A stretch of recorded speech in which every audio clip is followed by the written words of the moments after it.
So what is it that we need in order to really feel gratitude? Well, you have to be happy. If you feel happy, you have some things to feel grateful for, right? So that's the first thing. I mean, you've got to actually feel happy. And the trick is, it becomes a vicious cycle or it becomes a positive cycle. So if you feel happy, life is going well, you're lovely to be around, more wonderful things are going to be offered to you or happen for you. And the opposite's true. So be very much aware of that, please. I love that joyful spirit, how important that is. Now, what is the number one cause that can occur if we forget to feel appreciation and gratitude every day? Well, if you express gratitude to people, they're going to feel that their need for appreciation is met. They're going to realize that they're making a difference. They are going to be motivated. If they're happy people, healthy people themselves, they're going to be motivated to do more for you, right? Well, flip that to the other side and see what happens. So if you stop appreciating people, if you stop expressing gratitude to them for meeting your needs, naturally, little by little by little by little, you're going to be ending up alone. Nobody's going to be around you, and it's going to be a mess. Boy, isn't that the truth?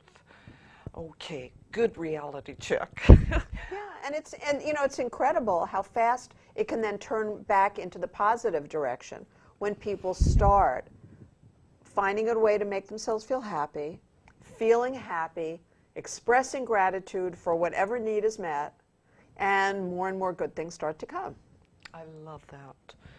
Sometimes I have to just take a time out, get a hold of myself, and then go forward with that attitude of gratitude. Yeah, because you can get your needs met from any one of 1 million or 8 million people.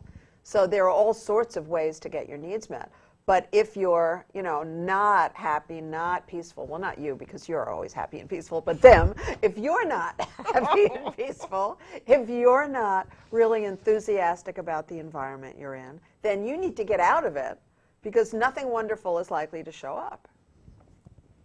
Thank you, Susan. Now, I'm curious, why is it that some people express gratitude even if they hear that it's important for them to do it? Why can't they do this? That's the question. Yeah. Well, if you're really miserable and you don't have training to bring yourself back to peace, you don't have mental discipline because you haven't been trained to have it, so then you let your mind be like a runaway horse. And now that I'm explaining to you, and if you and I were talking and having a 1-hour free consultation, I would ask for situations in your life that you've been putting up with and trying to change, and you would talk about how they were getting worse and worse if you hadn't been trained to really talk about your needs and your goals. So if you talk about your needs and your goals, things are getting better. If you're talking about all the things that aren't working out, things are getting worse. Yes, right? I'm not psychic, but I know this. Thank you, Susan. Sometimes we really need to pay attention, I know, to which direction we're going in our conversation. Yeah, or absolutely. our thoughts, yeah. Boy. Okay, well, how about this? What does an expression of gratitude sound like? I mean, perhaps you can teach our viewers some of the basics, like could you show us perhaps how to show gratitude to a child? Yeah, sure. I mean, a lot of parents attempt to train their kids or teach their kids to do things, and they don't understand how to train them, and they often make demands, and they're harsh, and they're critical and all that. And the easiest way is to make a simple request, would you be willing to help me clear the table? And then this small child, maybe a 6, 7-year-old child, is taking things that are not breakable. 4, 5, 6-year-old child can carry the silverware as long as they're not sharp knives, and carry napkins and carry placemats and that kind of stuff. And then when you get in the kitchen, you say, Bobby, thank you. I really appreciate it. It saves me a lot of time, and I really appreciate your doing that with me. Thanks, honey. Easy. Easy. That just sounds like something that the child would be so encouraged. They'd want to cooperate and help out to Yeah, get look that. at me, I'm a big boy, kind of stuff Yeah. for a very small child. Yeah, whatever they're helping with, you're starting the process of training them that when they walk away from the table, they're going to carry something into the kitchen for you. If you don't have, anyone helping you, if you don't have any servants, then somebody's got to do it. Might as well be everyone in the family. I love that. Well, now I'd like to explore. Could you show us, this is a big one, how to express gratitude to a partner? Oh, yeah, sure. And this, of course, is the breakdown in most marriages and most business partnerships and most intimate relationships that aren't quite marriages. There isn't enough gratitude expressed. So, you might say to your partner, let's see, I so appreciate you asking me where I'd like to go to dinner tonight. And it was really fun. I loved that restaurant. It was exactly what I was in the mood for. And so thank you not only for asking me, but also, being willing to go there, because I know that in the past you didn't really like Thai food, and I could see that you were really enjoying it. So thank you. I had a great time. I really appreciate it. Oh, that sounds appetizing just thinking about that. Yeah, and when our parents took us out to dinner, we didn't normally say thank you. Right. But if our friends' parents took us out to dinner, of course we know that it was appropriate to say thank you. But now, when you're in a relationship, when you're in an intimate relationship or partnership, just, the basis of expressing, gratitude makes such a difference. And it might even be another meal you'll enjoy. That's right. Future. That's right. Right. But you're not doing it for that reason. No you're not doing it manipulation to there, get something out of it. Right. True. It's true. Oh my. Okay, this is a tricky one at times, perhaps. How about showing us how to express gratitude to an employee? So that's a little bit like speaking to a child. And a lot of people get confused because they think they just have to tell their employees what to do. They think they just have to tell their children what to do. And in fact, if you really want to keep an employee, you need to be very clear about your requests and just as clear about your appreciation. So if, John just finished a proposal for you, and John had to work late last night or had to work over the weekend, then obviously as a boss, it would be useful to say, John, this is such a great proposal. I love the way it's written. I love the illustrations you've got in there. And the fact that you were willing to work last night, I can imagine you stayed up really late in order to get this to us for 9 o'clock. And I really appreciate it. Thank you so much. I like the clarity of what, in fact, they did do, because then it's very clear. Oh, that's wonderful. Because otherwise, if you say to your child, thank you, and you don't express thanks for the fact that they helped you clear the table and all that, if you express thanks, but you don't clarify that it was finishing the report, the way it was written, the images, the fact that it was on time and all that, then you're not training your employee to be able to meet more of your needs in the future. You're not training your child to be able to meet more of your needs in the future. And with an intimate partner, you're not letting your partner know what works. So even though it's not as clear about training an intimate partner, but still, if you don't let your partner know what meets your needs and what doesn't meet your needs, you know what you're going to get more of, what you don't like. Very important. Thank you, Susan, for making that clear. I was just trying to give an example there. Okay, well, let's explore the examples of gratitude. Which part of the 6-part conversation is this? Oh, well, gratitude self-expression.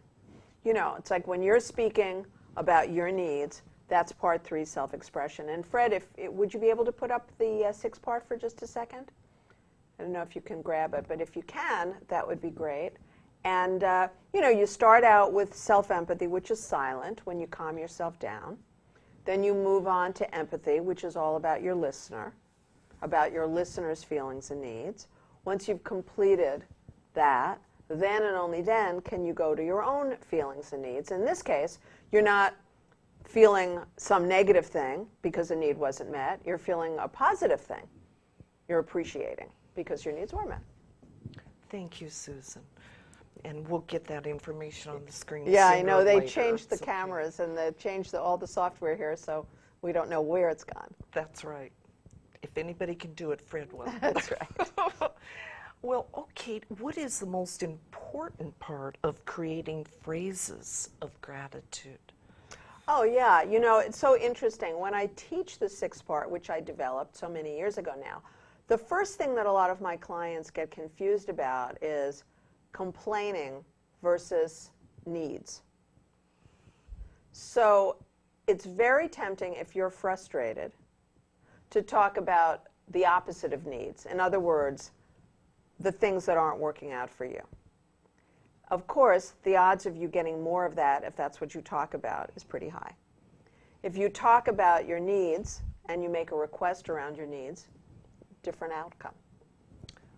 Thank you, Susan. That's very important. Now, this one is a little tricky, perhaps, but not for them. You know this stuff. You've been listening for a long time, right? That's true. But it seems to be a common problem that someone means to express gratitude and ends up complaining. Could you explain what happens there? Yeah, and you know, really, it's a vocabulary problem. It's really not anything else. You know, I was just working with a lot of clients today, and some of them are brand new to this, and some of them are beginners, and a couple of them are intermediates. And you know, they wouldn't be talking to me anymore except as friends if they were experts. So obviously, if I'm having sessions with someone, they're still learning. So one of them was so angry at somebody, even though she knows how to do self-empathy, she knows how to do empathy, she knows how to do self-expression, she knows all that. She was just so furious at somebody that I had to really say, okay, you know, pull the reins. There's that runaway horse again. And that runaway horse, the complaining horse, is not going to get you where you want to go. It's taking you away from the outcome that you want, not towards it. So she pulled the reins. And then we were able to talk about the words that would facilitate her getting her needs met and motivating this other person. Oh, I love that. So that self-observation and your help of paying Well, not attention. so much self-observation. It was pretty much her coach doing it, right? But, you know, when you get to be further along in the process, then you can catch yourself and stop yourself. And, you know, anything. When you're learning how to play tennis, you don't know what you're doing that isn't working. You just know the tennis ball is not going over the net. So then your, tennis pro says, hey, it's because of the way you're holding your racket. You go, oh, okay. It's easy to get this, really. Thank you. Yeah. With the right coach. That's right. Easy for us. We've been doing this for 100 years, right?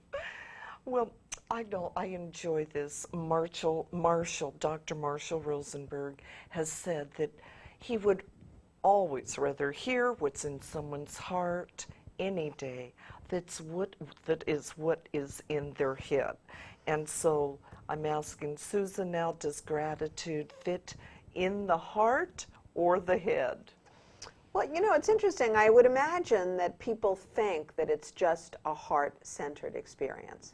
And certainly it is mostly a heart-centered experience. I remember a former boyfriend of mine standing up at the EST 6-day course, which was before the Landmark Forum. And he stood and he gave 10 minutes of the most incredible gratitude I've ever heard in my life to all of us who were volunteers. And at the time, I didn't really think about, me because, I was volunteering there because of him. And I just didn't take it personally. And actually, you know what? I don't think I really got how personal it was for me until right this minute. But his appreciation was so extraordinary that we were all in tears because he was saying that we had saved his life and that he knew that for so many of them sitting there out of the, 50, 60 people, that what we contributed to them that 6 days had saved their lives. And he was completely in his heart. But also, to be able to come up with language that's valuable, language that is all about your listener, that requires being in your head enough. You have to be intelligent enough. You have to have learned the vocabulary. You have to remember the vocabulary. You have to remember the syntax. It is complicated. So it's not just, saying, I just love you. Thank you for everything you do. because that really doesn't give people enough information. They won't know what to do next time. I like that. I know people do get stuck with the words. How can I express it? Well, can you embrace that now? Yeah. That's a good thing. Yes. Well, okay, so how do we remember to shift our awareness so that we really can only express appreciation? Well, mastering self-empathy, as I've said to Marshall again and again, as you and I've said to each other about, Marshall, mastering self-empathy is really the entry to life on this planet. If you can learn how to identify your own feelings and unmet needs and take a deep yogic breath, and the next feeling and the next unmet need, and take a deep yogic breath, in a short period of time, you'll be able to come back to center, be sane, be rational, be peaceful, and then and only then, if you're smart enough to be silent and don't type and don't write and don't try to communicate before you're calm, if you can wait, then you'll be able to communicate and get your needs met. If you don't, not so much. Oh boy, pay attention to that one. Thank you. Well, I can see time's running on, and we're going to take a couple moments and enjoy Reverend Bernard Goodman, and he's going to speak to us about this wand that I know you'll find fascinating, and we'll be back for more. Thank you. Anyway, the wand works. It takes pain away, it heals the anatomy, it does all kinds of incredible things. It does things that doctors can't do. There are a lot of stories amongst them, people of different ages who the doctor said gave up with them and they're going to die. And people who cared about them got the wand, or they themselves got the wand, and they began to wand them, and instantly they feel better. And a lot of them that was going to go into surgery never had to go into surgery. A lot of them that had lumps in their breasts disappeared, on and on and on. Some of them had these boils or sepsis or stuff like that, and they wanded, it disappeared. So the point being, the wand is incredible. Anybody who wants to know anything about it, you can talk to Susan Allan, or you can talk to me, you can talk to Tisha. But the wand works. You were using the wand, yes? Do you feel any different? Actually, I did feel like my own energy went into that, and somehow it was warm in my other hand when I was using it. So it was good. It works. It's going to somehow. Yeah, it works. You got to try and figure out how it works. That's all that matters. And it's incredible. And it's just one piece of equipment for the future. And there are other things coming also that work equally well or more specific for different things. The point being that there's a lot of stuff out there that's working where doctors can't or won't or don't. And you are all healers of this planet. They love jumping jacks. You are all healers of this planet in whatever ways you've chosen, and even ways you don't know about yet. And the seeds of birth that you have inside of you that are now in process of birthing are going to bring you to a whole new awareness of why you're here and what you're doing and what you're going to do. What is your age? Yeah, you. Yeah, roughly 75. Okay.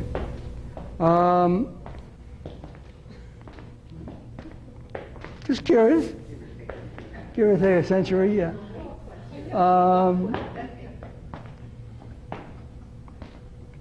You are right now in the middle of a turning point in your life.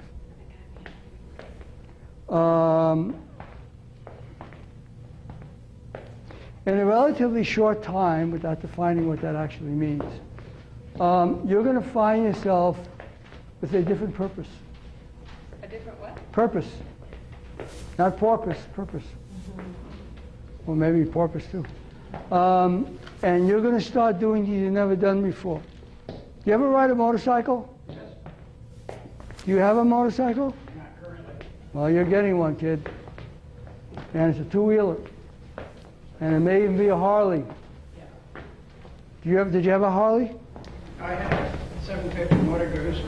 I don't know what that is, Much but the same. okay. Well, this is probably going to be a hog.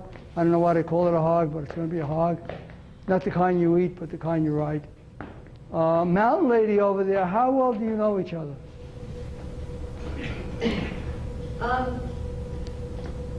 Well, More than a day? well, Because she's going to be on the back with your motorcycle. Make sure you have helmets and all that stuff. But she's going to be riding on the back of your motorcycle, and sometimes in the front, maybe even on the handlebars. Anyway, oh, it's going to be very cool, especially when you go through Topanga Canyon. Fun. Yes. Where do you live? I live on my boat down near San Pedro. Oh, really? Interesting. Got married down there. How's that? I got married down there, Yugoslav Hall, with the mafia. Anyway, yeah. You don't know that? I married the mafia. I didn't know there were mafia at the time. People at my wedding. I did too. You married mafia? Same deal. Same, You married a woman. same woman. Oh, good. What was her name? What was her name? I can't hear you. Her last name. What was her last name? Oh, they were Siciliano. Okay, because she was Baccarella. They were Siciliano. Yeah, they got to do Gilco Brazzi, the guy like Gilco Brazzi, he was at our wedding. The Godfather, she worked for the attorneys of The Godfather in Beverly Hills, all the Godfather movies. And our wedding was exactly like the wedding in The Godfather, with the old man singing and the whole schmear. 2 weeks later, the people who were at our wedding were all arrested and made the headlines. Palos Verdes, all in Palos Verdes. Unbelievable. And the guy who catered our wedding lives on the side of a mountain, all glass, where you could see the harbor. Catered all the mafia, whatever they were, with the meat. And her father owned this little nothing gas station. Millions of dollars in his pocket. Went to Vegas all the time. You know, well, give me a break. So, you know, it's amazing how real this stuff is. Her father, when I walked away from her because of what she did, her father was going to put out a contract on me, and she said no. Didn't know that until later, of course. And we're still friends. You know, she still wishes that we were married. You know, she still said I'm the best man she's ever known. What do I know? So, I'm going to share something else with you men. Not that you need it because it's too late, but one thing I learned actually from a movie from In Like Flint is one of the reasons that I get along with females, women, so well is because I don't compete with them. I consider them equals or better because I had to go through a lot of learning about that. But that's why people love me or hate me or whatever the story is. You can choose whatever one you want. Anyway, what's going to be happening is that in this evolutionary flow that you are involved with is going to actually change you in a lot of different ways. It's going to make you better than you were. You know, there's this movie, Joe Somebody, it's a wonderful movie, and he works for this pharmaceutical company, and they have this thing called Valimin. Valimin, it'll kill you, but it'll make you feel better before it does that. Buy it, you know. So this thing is going to actually make you better. And it's going to make you more whole and more wholesome. Oh, by the way, if you ever want to be holy, you want to know the secret of being holy? Eat donuts. They have holes in them. You eat a donut, you get a hole. Eat the whole thing, yes. Okay, we caught that. So for anyone who's interested, this is the Omega Magic Wand. What's fascinating about it is that I was using it on the beach. I usually do when I'm walking down the beach. I'll do this towards the ocean for all the millions of animals and send out this energetic wave. This technology was actually invented by Albert Einstein, but this wasn't created until I think about 15 years ago. But it's 0-point gravity. And what's interesting is there was a big, big male sea lion who waddled up on the shore, and I hadn't, been using it as I hadn't even seen him. And then as I walked back to on Henry's Beach, I saw him on the beach. I was very concerned. So I stayed a distance away from him. And you probably know that so often these seals will come up on the beach just like whales, and they won't be able to get back out, and we don't really know what happens in these cases. So I stood a distance away from him, maybe 10 feet, and I was intending that he would be healed. Again, not knowing if he was ill, but knowing, he doesn't belong up on the beach, particularly when there are all of us walking back and forth. So I was doing this, and I was also doing my oneness healing. And I just closed my eyes, and I only had about 10 minutes. I had to rush back because I had clients starting. So I had about 10 minutes, and I was very, very intent, and I closed my eyes, and I'm doing this, and I'm doing this, and I'm really envisioning him going back into the water, perfectly healthy. And I am telling you the truth. I opened my eyes, and the seal was practically back on the water, and he was walking, and then he started swimming, and it was fine. And I watched him, and he was going out, and he was swimming fine. It is an amazing device. There's Really no thrilling. doubt. Really that, exciting. That could be a whole show in itself. Yes, we should do a show about that. That would be a great idea. Yeah. Yeah. So Omega Wand, and if you Omega Wand, and if you want more information, just send me an email. Happy to tell you. Perfect. Well, now moving forward with our issue for tonight, an attitude of gratitude, I wonder, Susan, if you tell us how to really balance asking for what we really want and expressing gratitude for what we already have. Yeah, that's a really tricky one, For those of us who are kind of, in the upper right brain, and we're just relaxed, and, we're living an organic life, and life's taking care of itself, and we don't have to worry. That's great, but that's not the whole picture. And then for people who are in the upper left brain, and Fred, I don't know if you can show the brain map. Maybe you can, if that would be fantastic. And so then, there we go, thanks. So the upper right brain, where you're just living an organic life and you're not stressing about anything. Then there's the upper left brain, where you're just really focused on what you want, You're not kidding around. You're serious. It's got to happen. It's got to happen now. Bring it now. Send it now. I want it now, right? Yep. Thank you, Fred. So if they're doing that, it's two different ways of living.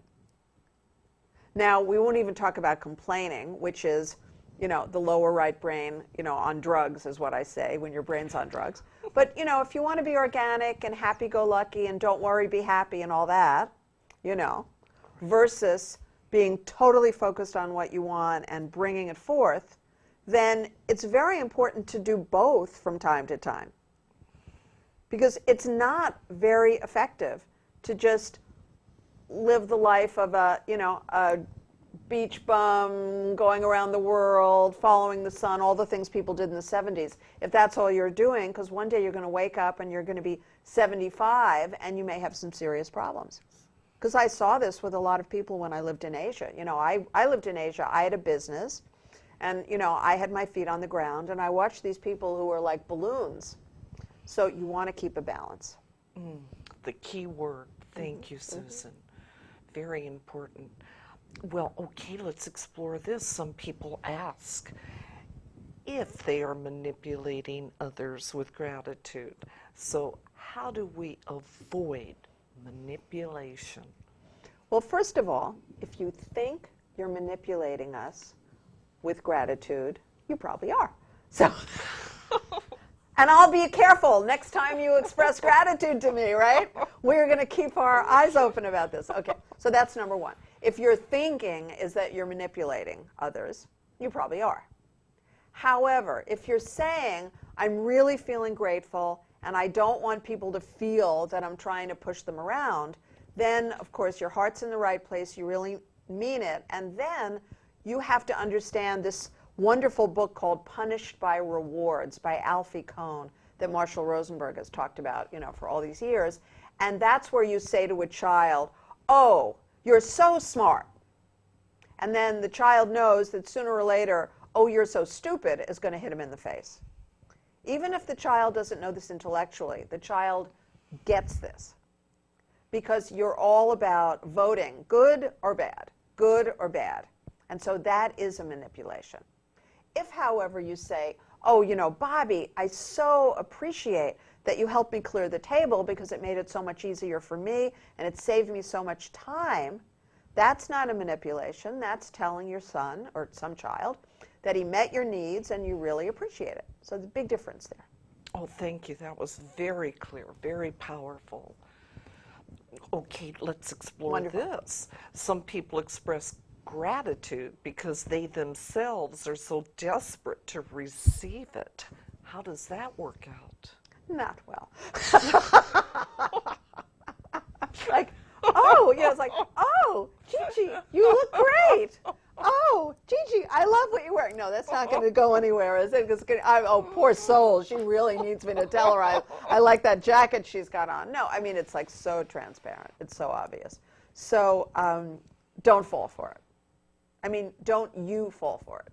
So if somebody is one of these people who you feel is always sucking up to you, you know it's because they feel unhappy and lonely and sad and all that, and they're trying to get you to meet the needs that they don't know how to meet for themselves.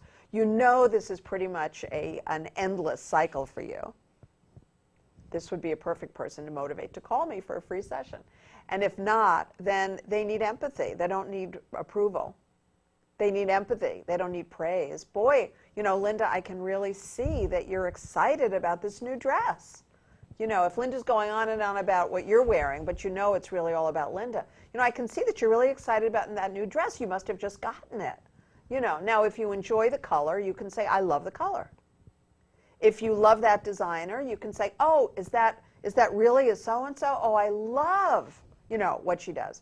But only if it's authentic, because otherwise you are ruining your relationship. And that's more of punished by rewards. Okay? Thank you. That's very helpful for people to understand. Well, now, if there are challenges in the relationship, will expressing gratitude cause a relationship to turn around? You know, it's interesting. You can turn a relationship around in 5 minutes if you know what you're doing. I'm here to tell you, you know. I had a client today who had been very upset in a relationship she's in that has nothing to do with me. And I received an email from her, and I'm telling you that she acknowledged that the following is true. So I'm not just patting myself on the back. She acknowledged this. She sent me an email. The way it read was pretty much complaining.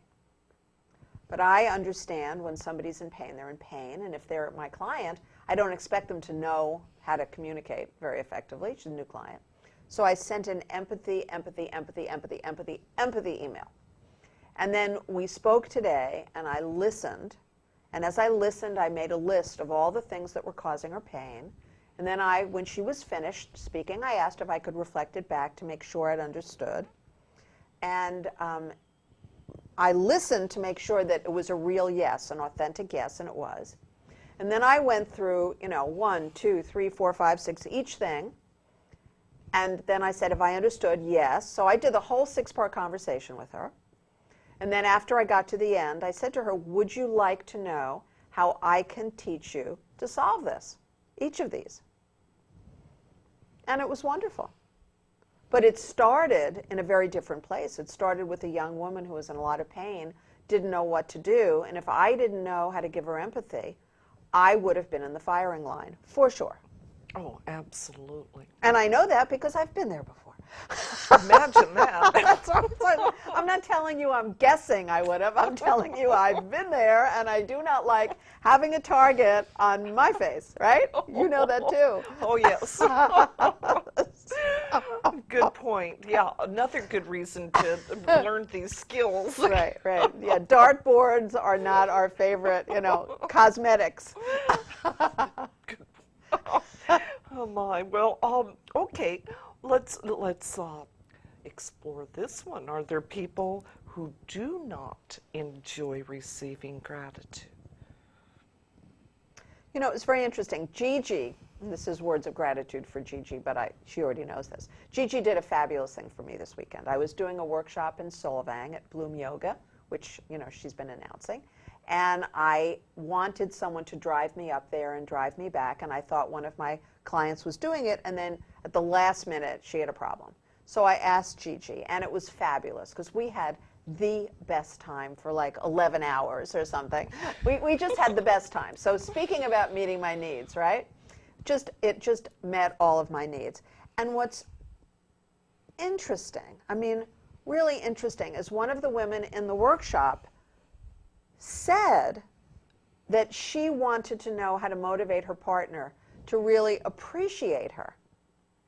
And when I did an example of it and I gave her a lot of words of appreciation, she said, no, it didn't resonate with her.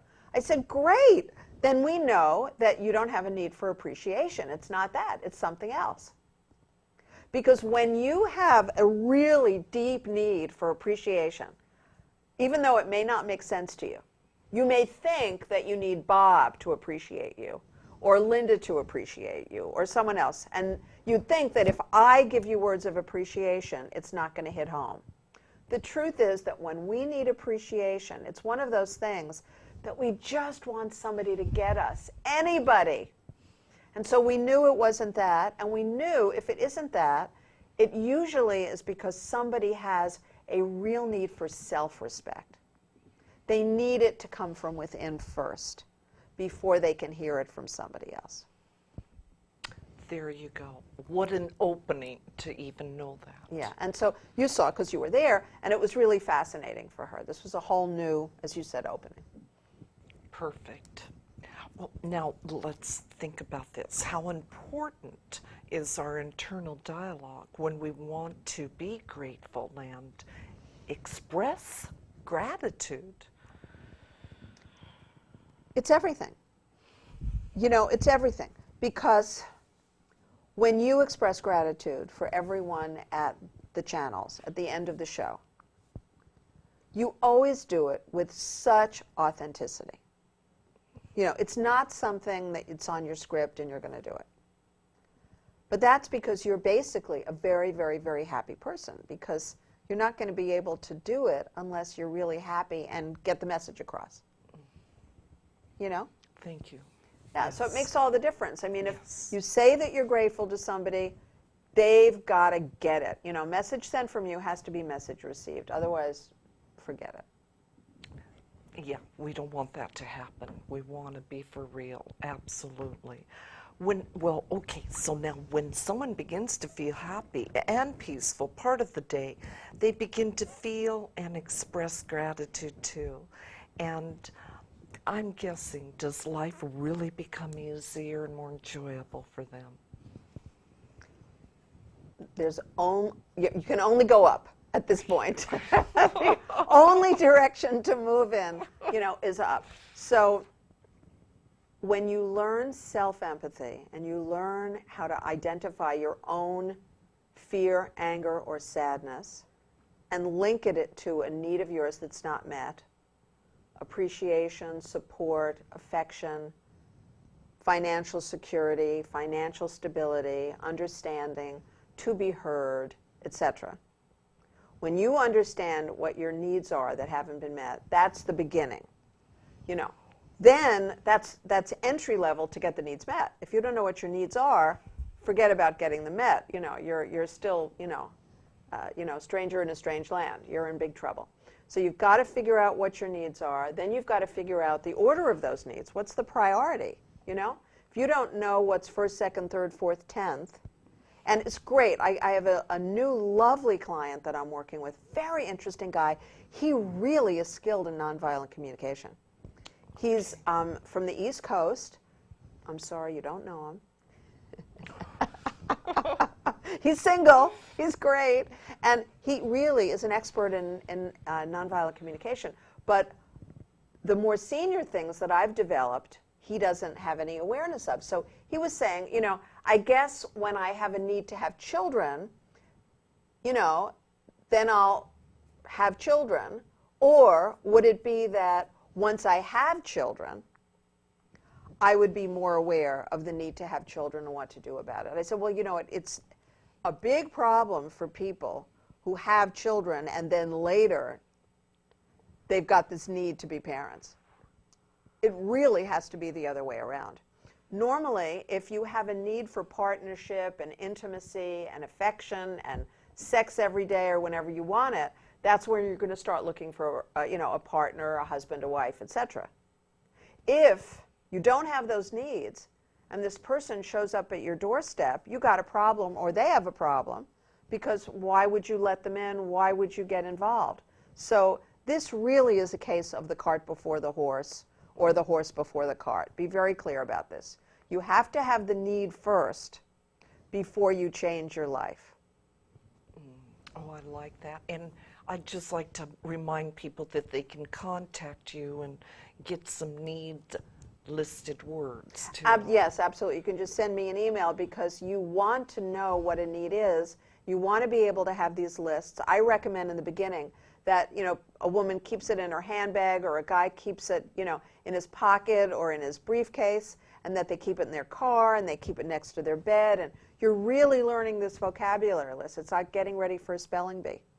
Absolutely. Next to a telephone even. Yes, Imagine for that. sure. Yes, for sure. Absolutely. But, now with cell phones, most people don't have landlines anymore. Oh, So the unfortunate thing is, in the old days, you would say, well, just keep it next to your phone. Really, where's that? And if you tell them to, stick it on the phone so they can look at it, or have an app for it, that would be great. We haven't gotten there yet. Well, the needs are universal, and they're not that complicated. Absolutely. Absolutely. Well, now I'd like to ask you this question. How about for the young people?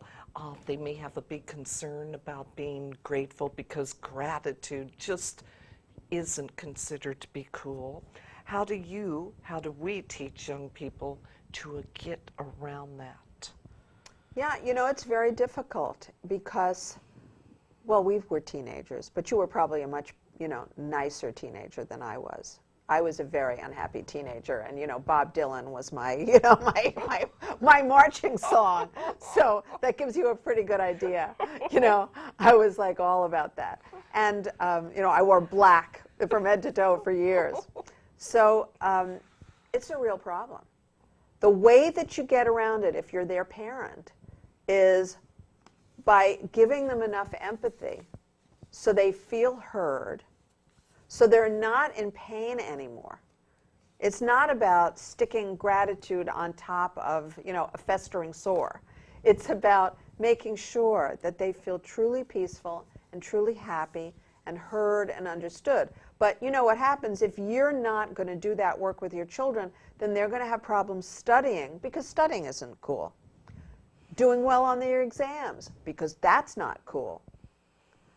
Keeping themselves out of, a tattoo parlor and thousands of piercings, because that's not cool, So you've got to get to the real heart of the matter with kids, and the time to do it is not when they're 14. That's much too late. That's when they have had access to drugs and alcohol, since they were like 9.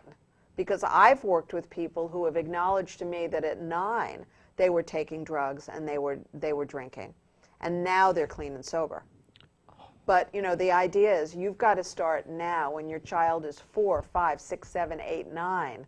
That's when you've got to make sure you give your child enough empathy so they're peaceful and they're happy. You teach them self-empathy. I'm working with a young girl who's 10, but I've been working with her intermittently for 3 years. Whenever she has a problem, her dad calls. Now she has a phone. Now she can call. It's so beautiful, because now she brings herself to peace. She expresses gratitude to her family when there's something to express it for, and she makes requests when things are not working out. Less suffering the younger the better, to make contact Huge. and It's learn huge. these skills. It's a fabulous young girl. Oh my. Well, thank you for that. That's even something to pay attention to. Do it for your children. Yes.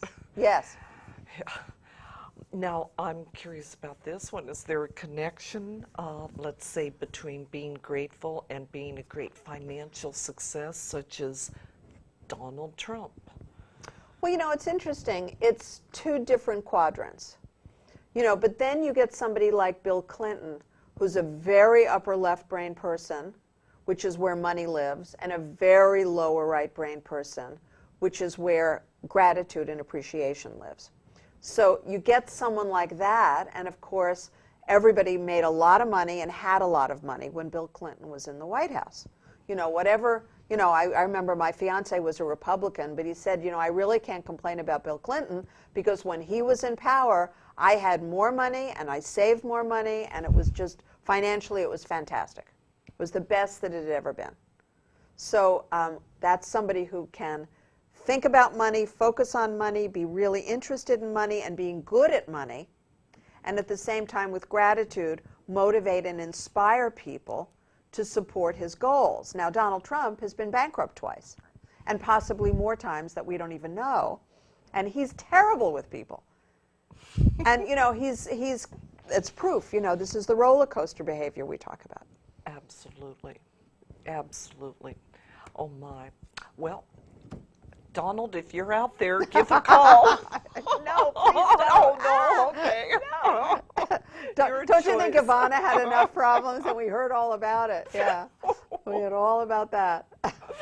Oh, my. Well, there may be some Donald Juniors. Yeah, that's right, yeah.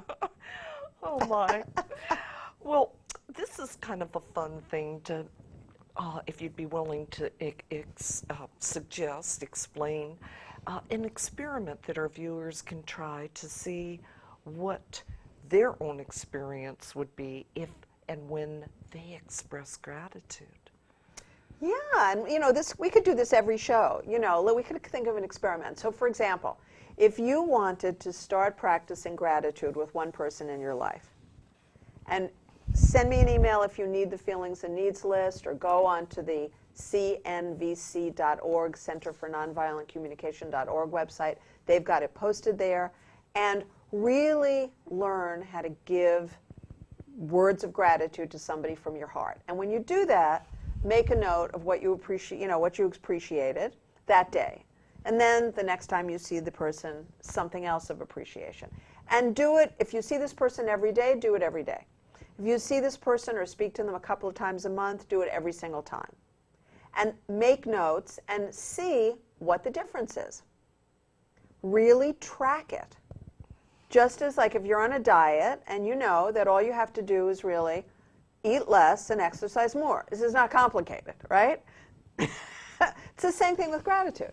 You have to complain less and express appreciation more. And your relationships will transform. Thank you. How encouraging. Yeah. That's really nice. So it can. Well, I don't know. Is it encouraging to know it's that simple? It may be discouraging to people because then, if somebody said to me, Susan, you just have to eat less and exercise more. Well, that's really bad news because you can't pay somebody to exercise for you. I get it. It's that exercise thing. Well, I never had to exercise when I was younger. I don't know why. So it is simple, but you still have to do it. That's the drag that Gigi's pointing to. There you go. And hopefully with that good attitude of gratitude that you can indeed do Yes, and it's fun because, you're more connected to yourself and others. Well, thank you. What a joyful show as usual. Yes, you're so welcome.